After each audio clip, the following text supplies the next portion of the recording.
Mesdames et messieurs, bonsoir et bienvenue au 20h sur EPA TV, les titres de l'actualité. Manifestation de guérison, témoignage de foi et prière pour les nations.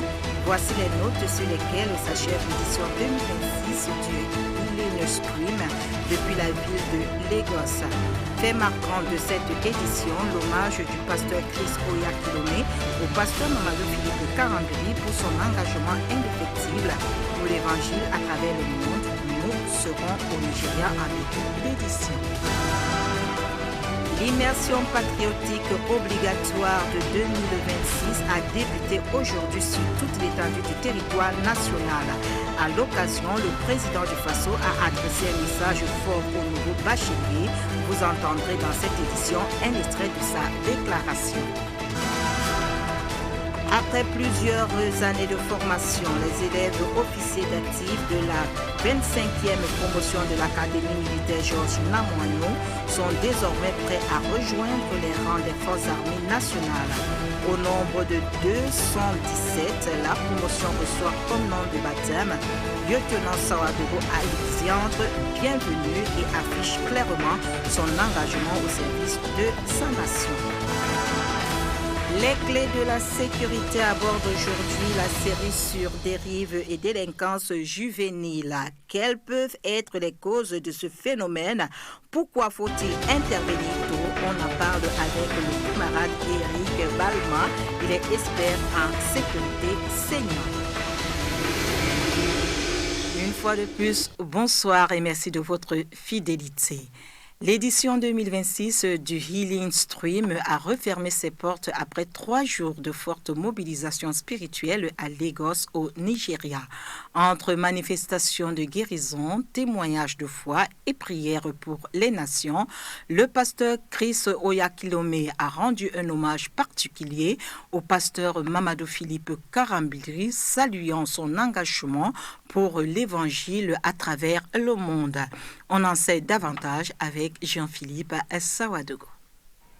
C'est bel et bien terminé pour l'édition 2026 du Healing Stream, au flux de guérison du mois de juillet, où des milliers de personnes en présentiel à Lagos et à travers les chaînes de télévision et les réseaux sociaux dans le monde ont pris part. Il s'agit d'un grand programme où l'homme de Dieu, le pasteur Chris, a prié et exercé les dons pour la guérison d'une multitude de malades. Un programme époustouflant où les témoignages n'ont pas manqué.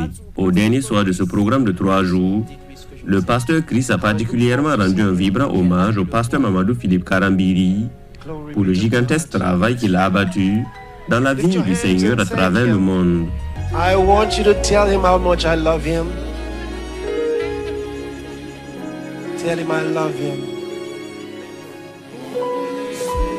He's a wonderful man of God. He's done a lot of work for the kingdom of God for so many years. And many of us around the world love him. We love him deeply. And I pray for his health. Et je prie pour sa santé. I pray for his health and his courage. Je prie pour sa santé et son courage. Let him know the Lord that he has been serving Dites-lui que le Seigneur qu'il sert loves him. l'aime. Tell him I said you should tell him. Dites-lui que je le dis de ma part. Thanks for coming. Merci. I love you. Je vous aime. Thank you. Merci. Just tell him what I said. Dites-lui ce que je vous ai dit. I will look forward to seeing him. J'ai hâte de le voir. Glory be to God. Gloire à Dieu. Un temps a été consacré lors du Healing Stream à la prière pour les nations. Le docteur Hortense Karambiri, qui représenta à cet événement son époux, le pasteur Mamadou Philippe Karambiri, a également du haut de la chair invoqué la grâce de Dieu en faveur des nations du monde. Excellent Père de grâce, en toi il n'y a point d'ombre de variation. Du haut de cette tribune, j'élève à toi le Burkina Faso. J'élève à toi les autorités du Burkina Faso. J'élève à toi les populations du Burkina Faso. Et Père, j'élève à toi tous les défis devant ton trône. Et Seigneur, nous prenons autorité maintenant. Dans l'autorité du nom de Jésus, nous renversons tous les plans de l'ennemi dans ce pays. au nom de Jésus-Christ. Et nous déclarons que l'évangile prend place au Burkina Faso. Merci Père, parce que tu élèves, Seigneur, des hommes de Dieu oints, qui vont amener l'évangile dans tous les 4 coins de ce pays. J'élève à toi tous les pays de l'AES et je lève à toi aussi tous les pays de l'Afrique, mais aussi, Seigneur, tous les défis qui se lèvent dans ces pays. J'élève à toi, Seigneur, tout ce qui se passe et je te demande ta grâce, une grâce infinie, une grâce dans tous les domaines, au nom de Jésus, que l'insécurité cesse par l'autorité du nom de Jésus, que tous les plans des ténèbres soient renversés maintenant, dans le nom de Christ Jésus. Nous établissons la paix, le shalom de Dieu dans tous ces pays et nous déclarons maintenant qu'à partir du moment où nous élevons nos voix à partir d'ici, oh Seigneur, que ton règne soit manifesté, non seulement au Burkina, mais aussi dans tous ces pays francophones, ces pays anglophones. Et Père, maintenant, je dis encore, gloire te soit rendue pour le pasteur Chris, qui a été le ralliement, qui nous a permis de nous tenir à cette tribune et de croire que, Seigneur, le changement va se passer. Seigneur, nous prions pour sa sécurité, nous prions pour une extension de son ministère, que son ministère soit étendu au nom de Jésus et que tout ce qui concerne ce ministère soit caché dans le sang de Jésus. Merci Père, parce que nous élevons le sang de Jésus dans tous ces coins et recoins du monde. Et merci parce que tu apporteras le changement à partir de maintenant pour la gloire de ton nom, au nom de Jésus-Christ. Amen. Rappelons que le programme Flux de guérison est une initiative du pasteur Chris Oyakhilome, le fondateur de Chris Embassy, basé au Nigeria. L'homme de Dieu entretient depuis des années une relation particulière avec le pasteur Mamadou Philippe Karambiri, qui est toujours invité à ses programmes soit au Nigeria, soit en Afrique du Sud. Retour au Burkina Faso, le camarade président du Faso, chef de l'État, président de la Confédération des États du Sahel, a adressé un message aux appelés de l'immersion. Nous vous proposons donc de suivre un extrait de son adresse. Camarade Bachelier, je vous salue et je vous félicite. Je vous félicite pour votre succès à cet examen crucial de votre cursus scolaire et universitaire. La révolution a besoin de citoyens nouveaux, de citoyens patriotes, intègres, solidaires. Et au cours de cette immersion, vous apprendrez beaucoup de choses. Vous devrez apprendre à être de bons patriotes, à ne jamais trahir la mère patrie. Vous devez comprendre d'où vous venez, le passé. Aujourd'hui, qu'est-ce que c'est que notre révolution? Et projeter un avenir. Qu'est-ce que vous voulez pour votre patrie, pour vous et votre famille? Aujourd'hui, notre patrie est en guerre. Mais vous devez comprendre d'où vient cette guerre. Pourquoi on nous fait la guerre? Pourquoi ces individus attaquent notre patrie? Tout cela vous sera enseigné et initié. Plus vous comprenez ce que vous vivez, et vous devez maintenant comprendre pourquoi nous avons décidé de nous lancer dans une révolution. Qu'est-ce que c'est que la révolution? Comment comprendre qu'il fallait la révolution pour qu'on puisse y arriver? Il faut qu'on révolutionne nos vies. Nous sommes beaucoup en retard et avec la guerre, nous avons besoin d'aller vite, avec donc des citoyens d'un nouveau type, très disciplinés, engagés, patriotes jusqu'au sacrifice suprême. Beaucoup de choses vous seront enseignées. Vous connaîtrez l'humilité. Vous devrez partager beaucoup de choses avec vos camarades et vous apprendrez à aimer votre patrie, à ne jamais trahir votre patrie. La guerre de désinformation qui se mène aujourd'hui par l'impérialisme, la manipulation, c'est vous qui êtes les cibles, la jeunesse, l'avenir de notre nation. Et vous devez tout mettre en œuvre pour apprendre à ne jamais trahir votre patrie et ne pas se faire recruter par ces impérialistes comme espions. Voilà pourquoi cette immersion est la bienvenue et vous devez donner du sien pour apprendre les béabas de ce que c'est que le patriotisme. Ça va continuer tout au long de votre vie certainement. Donc je vous souhaite de passer de très bons moments d'apprentissage pour que notre pays puisse vraiment compter sur vous.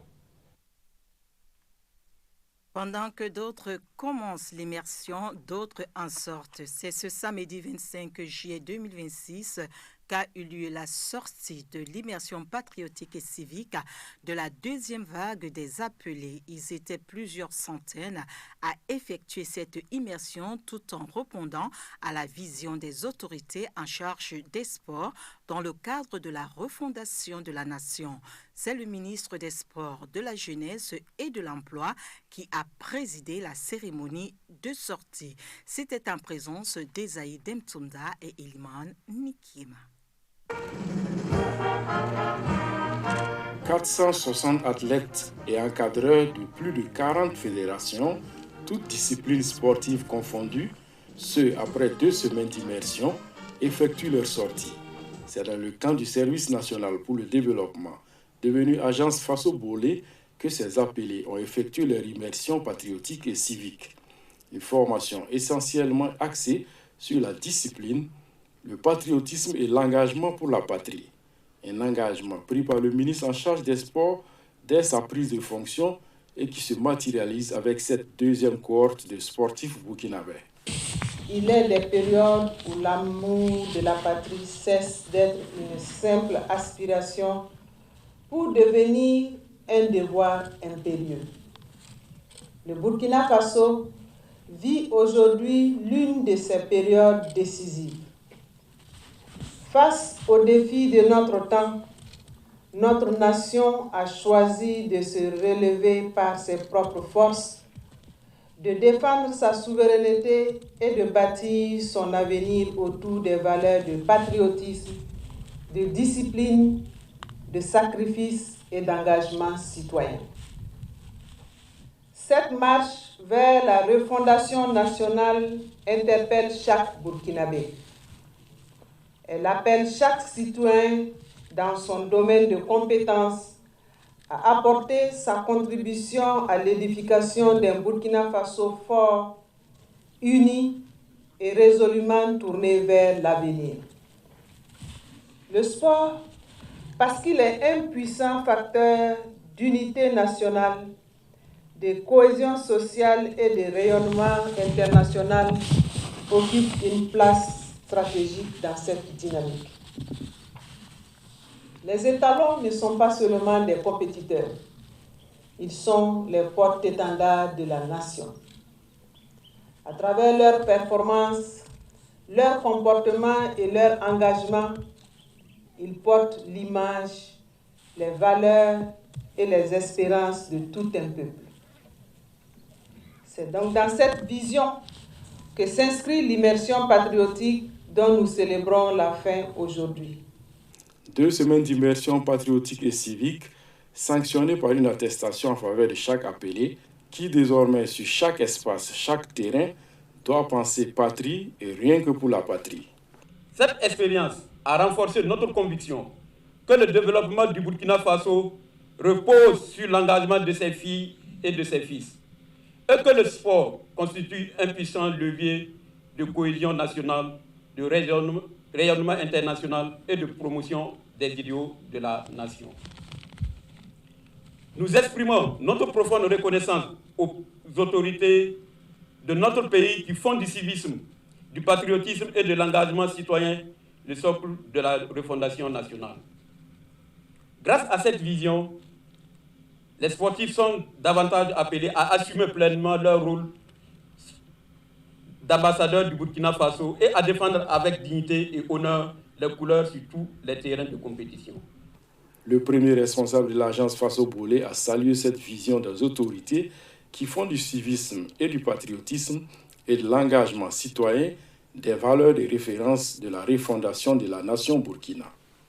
En plaçant la formation du citoyen au cœur de la nation, de l'action publique, elle rappelle avec force que le développement durable, la cohésion nationale et la souveraineté du Burkina Faso reposent avant tout sur des femmes et des hommes profondément attachés à leur patrie, conscients de leurs devoirs et animés d'un esprit de sacrifice au service de l'intérêt général. J'exprime également toute ma reconnaissance à la camarade ministre des Sports, de la Jeunesse et de l'Emploi pour cette initiative particulièrement lumineuse qui consiste à faire de l'immersion civique et patriotique une étape essentielle dans la préparation de nos sportifs. Et le DG de l'agence Faso Bolé de conclure en invitant ceux et celles qui portent les ambitions sportives du Burkina Faso, leur devoir envers la nation qui contribue à forger des champions, dont les performances sont guidées par l'excellence et l'amour de la patrie. C'est par le défilé militaire que cette deuxième vague des appelés à l'immersion patriotique et civique met un terme à leur séjour dans ce camp de Lombila.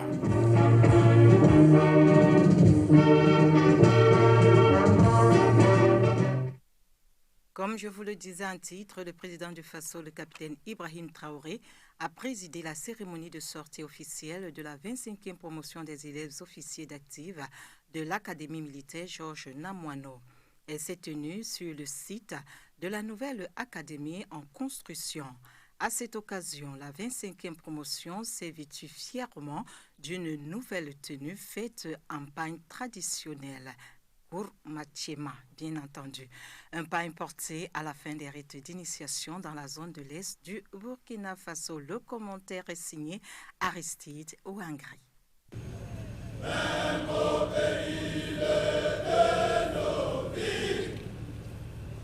Ils sont au total 217 nouveaux sous-lieutenants que l'Académie militaire Georges Namoiano met au service du Burkina Faso et de 9 pays d'Afrique, notamment le Cameroun, la République centrafricaine, Djibouti, la Guinée-Conakry, le Mali, le Niger, le Sénégal, le Tchad et le Togo. Le contingent burkinabé de la présente promotion de l'Académie militaire Georges Namoiano est de 199 officiers. Le chef d'état-major général des armées, le général de division Moussa Diallo, a appelé les nouveaux sous-lieutenants à faire preuve d'intégrité et de loyauté dans leurs nations respectives. Il les a instruits à bannir la facilité, l'arrogance, la corruption et la traîtrise. Baptisé promotion lieutenant Sawadgo Alexandre Bienvenu par le chef de l'État en hommage à ce valeureux officier tombé au champ d'honneur pour la patrie en février 2022, il a invité les officiers à faire preuve de courage et d'engagement dans la vision de la révolution progressiste populaire. Nous sommes dans une sous-région en ébullition, un monde en ébullition, un monde de prédation. Et la guerre qui nous est imposée aujourd'hui, on doit tirer beaucoup de leçons de cette guerre. Et s'il y a une leçon que nous avons bien apprise, c'est qu'il faut être fort. Être très fort, fort de sorte que les générations à venir ne puissent pas connaître ce que nous connaissons. Ce terrorisme a prospéré et ça dure depuis longtemps du fait de la faiblesse de nos armées. Et aujourd'hui, nous rêvons d'une armée forte, endogène, ancrée dans ses valeurs. Voilà pourquoi ce projet que vous voyez ici de la nouvelle académie a été initié. Il y a quelques mois, les bâtiments ont poussé pour accueillir plus d'élèves. Et donc, dans ce sens, nous avons aussi endogénisé tout ce qui est tenues qui vont avec. Voilà pourquoi vous voyez une cérémonie particulière sur un emplacement nouveau. Et l'objectif, c'est d'avoir donc de la puissance dans notre armée, que notre armée grandisse et qu'elle puisse être garant de notre sécurité. Selon le délégué de promotion, le sous-lieutenant Abdallah Cédriki, la formation pointue, diversifiée et orientée vers les défis du moment qu'ils ont reçus durant leur passage à l'Académie militaire Georges Namoiano leur permettra d'exercer le noble métier des armes et de conduire les hommes.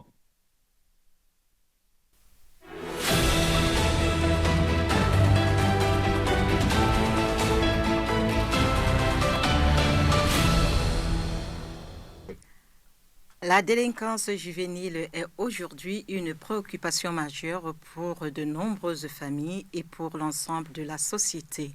Entre violence, cybercriminalité, consommation de drogue et décrochage scolaire, les comportements à risque des jeunes suscitent de nombreuses interrogations. Pour mieux comprendre les réalités de ce phénomène, ses causes et les solutions de prévention, nous recevons notre expert en sécurité, le camarade Éric Balma, qui est aussi spécialiste en éducation sociale. Bonsoir et bienvenue. Bonsoir, camarade. Voilà.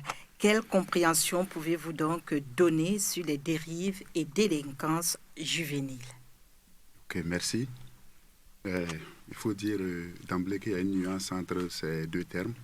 C'est vu de façon global, on ne verra pas tellement la différence. Il faut dire que les dérives juvéniles, c'est tout comportement, toute attitude des enfants mineurs qui ont moins de 18 ans, qui violent en fait les normes morales. Parce que nous avons deux types de normes. Nous avons les normes morales et les normes juridiques. Les normes morales, c'est ce qui est condamné par une communauté, par une société. Maintenant, tout ce qui est normes juridiques, c'est ce qui est codifié dans ce qu'on peut appeler chez nous le code pénal. Et toute personne qui viendrait à commettre ces infractions qui sont citées dans le code pénal là, sera passive d'une répression. Donc il y a les normes sociales et les normes juridiques. Donc les dérives juvéniles, c'est tout ce qui est violation aux normes sociales et normes juridiques à la fois. Ok. Voilà. Comme si je prends peut-être un exemple, un enfant qui cherche les cours, un enfant qui est irrespectueux vis-à-vis des grandes personnes ou bien même de ses parents. Est-ce que c'est une infraction pénale? Ce n'est pas une infraction pénale, mais c'est une violation à des normes que la société a édictées. Okay. Un enfant doit respecter ses parents. Un enfant aussi, quand on le met aussi sur le chemin de l'école, l'enfant aussi doit aussi suivre aussi les voies de l'école. Mais par contre, si je vous prends cet exemple, un enfant qui vole, c'est condamnable. Là, c'est une violation aux normes juridiques. Oui. Là, c'est un vol. Et en même temps aussi, c'est aussi une violation aussi aux normes aussi sociales. Oui. Parce que la société aussi condamne aussi les vols.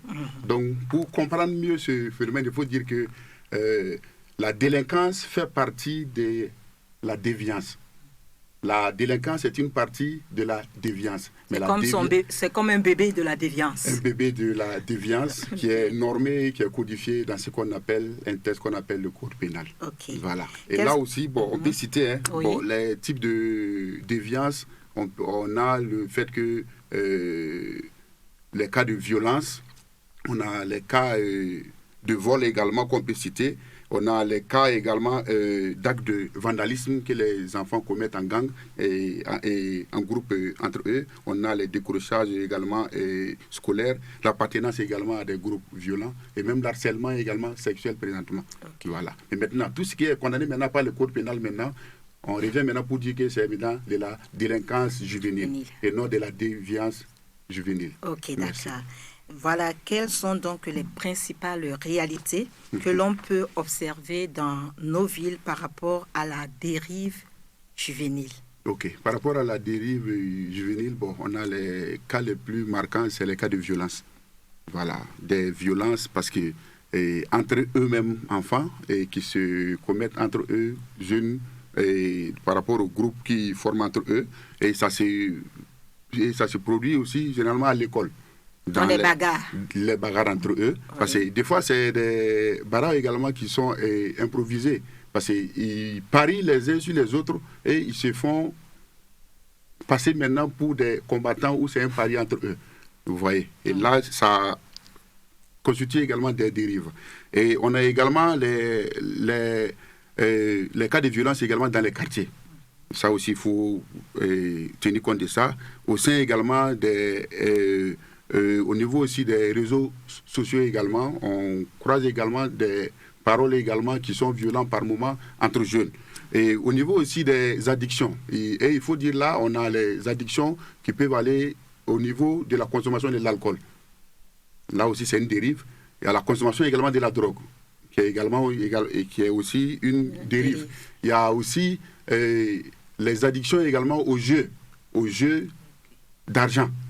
Voilà, des paris qui peuvent se faire physiquement ou bien via également les réseaux sociaux. Donc tout ça, ça concerne également, ça fait partie des dérives. Côté addiction. On a également la cyberdélinquance, voilà, qui peut se manifester comment? Par le cyberharcèlement. Et si vous avez bonne mémoire, c'est qu'en mois de juin, il y a une élève comme ça qui a été jugée par le tribunal et je crois qu'elle a passé même son examen étant en prison. Voilà, par rapport à ça. Donc, on a également les anarches en ligne également, auxquels également les jeunes se livrent également. On a les usurpations d'identité. Et on a également la diffusion également d'images qui ne sont pas consenties. Okay. Voilà, ça aussi, il faut tenir compte de ça. Okay. Et enfin, maintenant, on a les phénomènes de groupe. Parce que généralement, quand les jeunes se mettent ensemble, c'est une bonne chose. pour des activités positives, ce qui est encouragé. Voilà déjà l'exemple même de l'immersion patriotique. On va les permettre de se retrouver ensemble, pour apprendre ensemble, pour apprendre à fraterniser. Ça, c'est des regroupements qui sont positifs. Mais maintenant, à côté de ça aussi, il y a des regroupements qui sont négatifs. D'où l'appellation les gangs maintenant qui se forment autour des quartiers. Okay. Donc on a tout ça dans nos villes aujourd'hui. Nous allons donc aller à la dernière question pour mettre terme à cet entretien. Quelles peuvent être les causes de ce phénomène? Bon, il faut dire qu'on n'a pas une seule cause unique au phénomène de dérive ni de délinquance juvénile. En fait, le phénomène se réalise quand il y a une synergie et un regroupement de facteurs. Mais d'abord, en premier lieu, on a d'abord le facteur famille. La famille qui est l'unité de base de toute société. Dans une famille où les parents n'ont pas une bonne maîtrise même sur le suivi des enfants, ça peut être un facteur de vulnérabilité pour ces 10 enfants-là. Une famille où les parents n'ont pas de limites à mettre au comportement des enfants. Coucou a fait ça, oh, c'est coucou, non, il faut les laisser. Ah, c'est coucou, non, il faut les... Non, il faut mettre des limites aussi aux égards par rapport aux agissements de nos enfants. Et également, des familles monoparentales, on n'en dira jamais assez. Quand une famille est séparée, les enfants qui sont nés de cette famille-là, vous voulez qu'ils partent où? Il faut faire les choix entre papa et maman. Et généralement, ces enfants-là n'ont plus de repères. Et ces repères-là, ils vont les retrouver où? Dans ces gangs-là, dans les quartiers. Oui, où ils vont s'identifier. Donc le facteur famille vraiment est réel, même les modèles involontaires. Un papa qui fume, et chaque fois c'est lui, il envoie son enfant aller payer la cigarette pour venir. Bon, l'enfant va apprendre quoi? À fumer aussi. Et après, il va laisser la cigarette pour aller maintenant dans la drogue. Donc côté famille, il y a tout ça qu'on peut citer. On a également le facteur scolaire. On a le décrochage scolaire qui est là qu'il faut prendre en compte.